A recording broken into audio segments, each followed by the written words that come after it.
My guest today is William Binney, a whistleblower, former National Security Agency official.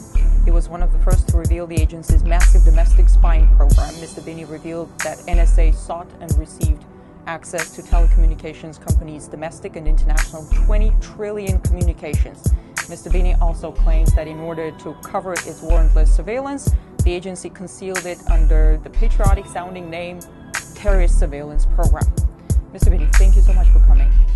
In light of the Petraeus/Allen scandal, while the public is so focused on the details of their family drama, one may argue that the real scandal in this whole story is the power, the reach of the surveillance state. I mean, if we take General Allen, thousands of his personal emails have been sifted through private correspondence. I mean, it's not like any of those men was planning an attack on America.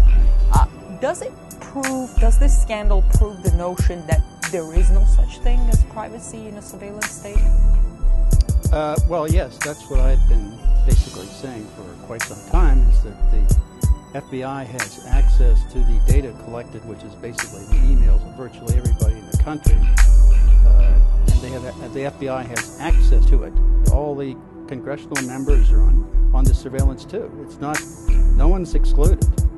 They're all included. So yes, this can happen to anyone if they become a target for whatever reason. If they're targeted by the government can go in, or the FBI or other agencies of the government can go into that database, pull all that data they've collected on them over the years and reanalyze it all. So retroactively analyze everything they've done over the last 10 years at least. And it's not just about those who could be planning, who could be a threat to national security, but also those who could be just... It's everybody. I thought the NSA device simply takes in the entire line. So it takes all the data.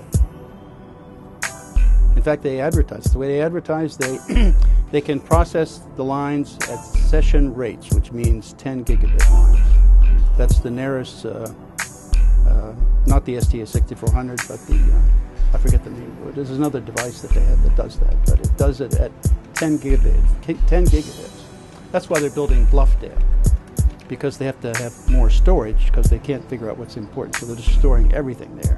So all that email is going to be stored there for the future.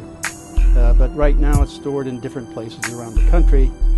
But it is being collected and FBI has access to it. You mean it's being collected in bulk without even requesting the providers? And then what about Google, releasing this biannual transparency report and saying that the government's demands for personal data is at an all-time high, and for all of those requests in the U.S., Google says they complied with the government demands 90% of the time, but they're still saying that they're making the requests. It's not like it's all being funneled into that storage. What do you say to that? Well, I would assume that that's just simply another source of the same data they're already collecting.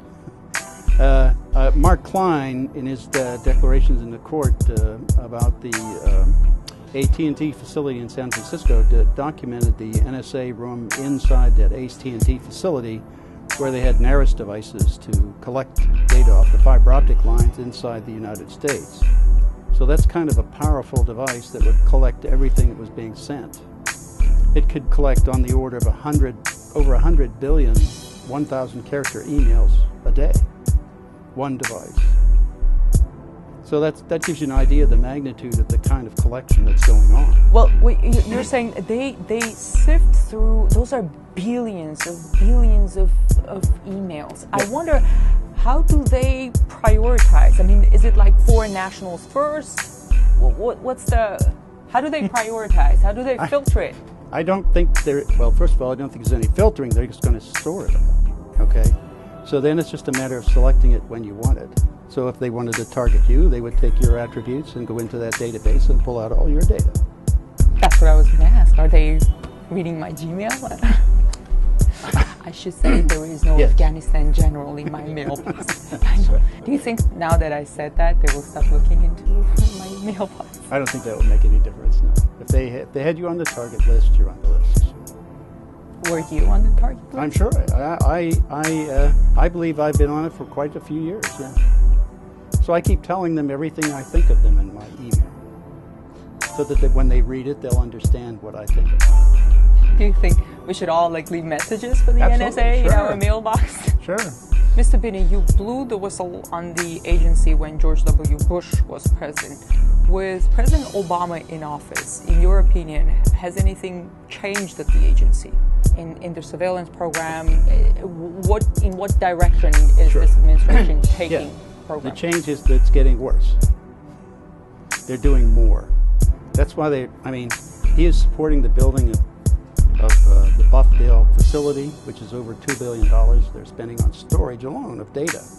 So that means that they're collecting a lot more now, and they need more storage for it. So that facility, by my calculations that I submitted in a sworn affidavit to the court for the Electronic Frontiers Foundation lawsuit against NSA, would hold on the order of 5,000 exabytes or 5 zettabytes of data. Just at current storage capacity that's being advertised on the web that you can buy currently. And that's not talking about what they have in the near future.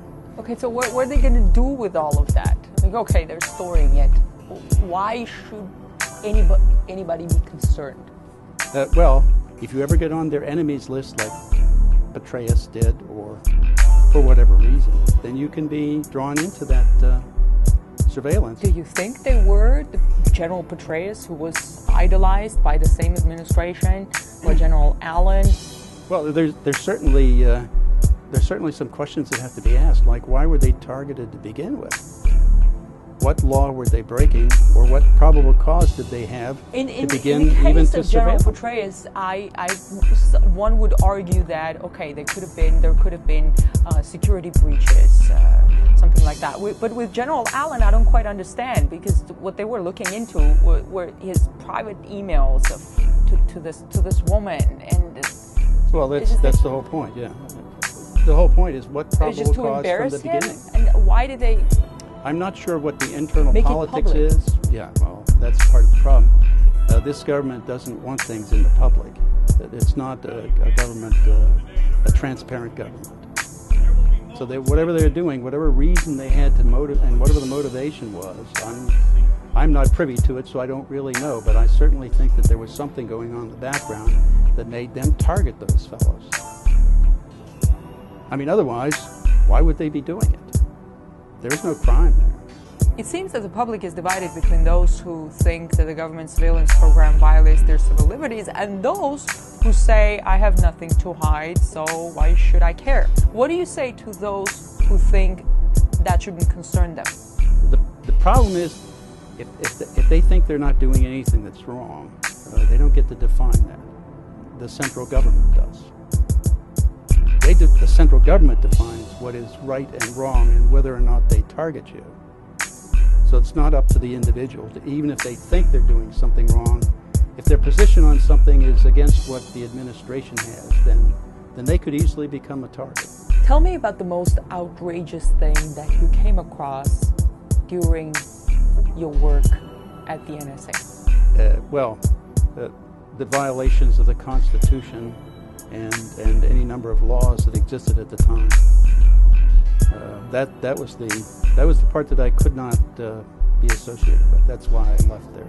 They were building social networks on who was communicating and with whom inside this country, so that your entire social network of everybody, of every U.S. citizen, was being compiled over time. So they were taking from one company alone roughly 320 million records a day. That's how over time that's probably accumulated up to close to 20 trillion over the years. The original program that we put together to handle this, to be able to identify terrorists anywhere in the world and alert anyone that they were under jeopardy, would have been able to do that by encrypting everybody's communications except those who were targets. So that in essence you would protect their identities and the information about them until you could develop probable cause. And then once you showed probable cause, then you could do a decrypt and target them. And we could do that and isolate those people all along. That wasn't a problem at all. There was no difficulty in that. But it sounds very difficult and very complicated. Easier to take everything in and... No, it's easier to use the graphing techniques, if you will, of the relationships for the world to filter out data, so you don't have to handle all that data. And it doesn't burden you with a lot more information to look at than you really want to than you really need to solve the problem. So do you think that the agency doesn't have the filters now? No. You have received the Callaway Award for Yes. civic courage. I congratulate you for that. Thank you. On the website, in the press release, it says it is awarded to those who stand up for constitutional rights and American values at great risk to their personal and professional lives. Under the Code of Spy Ethics, I don't know if there is such a thing. I assume, well, not. Your former colleagues, they probably look upon you as a traitor. How do you look back at them? Oh, that's pretty easy.